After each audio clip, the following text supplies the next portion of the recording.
안녕하세요. 오늘은 바이오화학 제품 제조기사 자격증에 대한 강의를 진행하겠습니다. 더 많은 기출문제와 강의는 에듀 채널에서 확인하세요. 1번 문제에서는 미생물을 장기 보관할 때 가장 중요하게 고려해야 하는 특성에 대해 알아보겠습니다.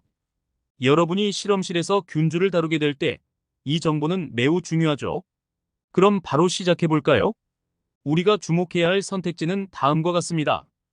1. 성장 속도, 2. 대사 활성, 3. 유전적 안정성, 4. 영양 요구성. 장기간 균주를 보관할 때는 여러 가지 요소를 고려해야 하지만 가장 중요한 것은 바로 유전적 안정성입니다. 그래서 정답은 3번 유전적 안정성이 되겠죠. 유전적 안정성이 왜 중요할까요? 이는 균주가 시간이 지나도 그 특성이 변하지 않고 일정하게 유지되어야 실험 결과의 재현성을 보장하고 예측 가능한 결과를 얻기 위함입니다. 만약 균주가 장기 보관 중에 유전적 변이가 생긴다면 이는 연구 결과에 큰 오류를 일으킬 수 있어요. 예를 들어 항생제를 생산하는 균주를 생각해 봅시다. 만약 이 균주가 장기 보관 중에 유전적 변이로 인해 항생제 생산 능력을 잃는다면 이는 큰 문제가 됩니다. 따라서 균주를 선택할 때는 유전적으로 안정적인 균주를 선택하고 보관 방법도 이러한 안정성을 유지할 수 있도록 신중히 고려해야 합니다. 다른 선택지들도 물론 중요합니다. 성장 속도, 대사 활성, 영양 요구성 모두 균주를 선택하고 관리하는 데 있어 고려해야 할 요소들이죠. 하지만 장기 보관의 관점에서 볼 때 유전적 안정성이 가장 우선시되어야 한다는 점을 기억하세요. 이번 문제에서는 미생물 개통도를 작성할 때 고려해야 할 주요 요소에 대해 알아보는 시간을 가지겠습니다. 먼저 미생물 개통도를 작성한다는 것은 무엇을 의미하는지 간단히 설명드리겠습니다. 미생물 개통도란 다양한 미생물들 간의 유전적 관계를 나타내는 도표입니다. 이 개통도를 통해 우리는 미생물들이 어떻게 진화하고 분화되었는지 그 역사를 추적할 수 있죠. 그렇다면 미생물 개통도를 작성할 때 어떤 요소들을 고려해야 할까요? 여기에는 몇 가지 중요한 요소가 있는데 오늘은 그 중에서도 특히 중요한 몇 가지를 살펴보겠습니다.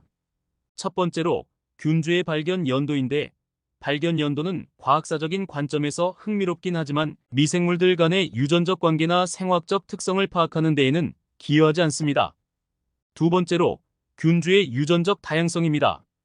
유전자의 서열이나 유전자의 구성 같은 유전적 특성을 분석하는 것이 중요합니다. 왜냐하면 이 유전적 정보는 미생물들 간의 친족 관계를 밝히는 데 결정적인 단서를 제공하기 때문이죠. 세 번째로 균주의 생화학적 특성인데 이는 미생물이 어떤 화학 반응을 일으키는지, 어떤 대사 경로를 가지고 있는지 등을 포함합니다.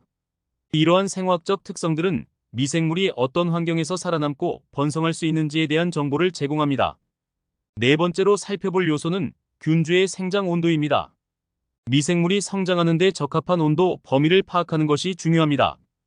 이 정보는 미생물의 생태적 특성을 이해하는 데 도움을 줍니다. 여기서 가장 중요한 요소는 두 번째 균주의 유전적 다양성입니다. 유전자의 서열이나 유전자의 구성 같은 유전적 특성을 분석하는 것이 가장 중요합니다. 3번 문제에서는 배지를 멸균하는 과정에서 가장 적절하지 않은 방법에 대해 알아보겠습니다. 여러분이 실험을 할 때 배지를 멸균하는 것은 매우 중요한 단계인데요. 이때 올바르지 않은 방법을 사용하면 실험 결과에 영향을 줄 수 있기 때문에 주의해야 합니다. 자, 그럼 주어진 선택지를 하나씩 살펴보겠습니다. 첫 번째, 오토클레이브를 사용한 습열 멸균 방법입니다. 이 방법은 고온의 증기를 이용해 배지를 멸균하는 방식으로 미생물을 포함한 모든 형태의 생명체를 죽일 수 있는 매우 효과적인 방법입니다. 실험실에서 가장 흔히 사용되는 멸균 방법 중 하나죠. 두 번째, 건열 멸균기를 사용한 건열 멸균 방법입니다. 이 방법은 고온의 건조한 열을 이용하여 배지를 멸균하는 방식으로 주로 금속 도구나 유리기구를 멸균할 때 사용됩니다. 하지만 배지와 같이 열에 민감한 물질에는 적합하지 않을 수 있습니다. 세 번째, 자외선 램프를 사용한 멸균 방법입니다. 자외선은 미생물의 DNA를 손상시켜 멸균 효과를 나타내지만 자외선은 표면 멸균에는 효과적이지만 배지와 같이 두꺼운 매체에는 침투력이 낮아 내부까지 멸균하는 데는 한계가 있습니다. 마지막으로 여과 멸균을 사용한 멸균 방법입니다. 이 방법은 특정 크기 이상의 미생물을 거르는 필터를 사용하여 멸균하는 방식인데요. 주로 액체나 공기의 멸균에 사용됩니다. 그러나 고체 상태인 배지를 여과하여 멸균하는 것은 실질적으로 불가능합니다. 따라서 여러분, 이 중에서 가장 적절하지 않은 방법을 고르라고 한다면 답은 바로 4번 여과 멸균을 사용한 멸균입니다. 여과 멸균은 고체 배지를 멸균하는 데 적합하지 않기 때문이죠. 감사합니다. 바이오화학 제품 제조기사 자격증에 대한 샘플 강의를 마치겠습니다. 지금 에듀 채널에 가시면 국내에서 가장 많은 기출문제와 강의를 확인하실 수 있습니다.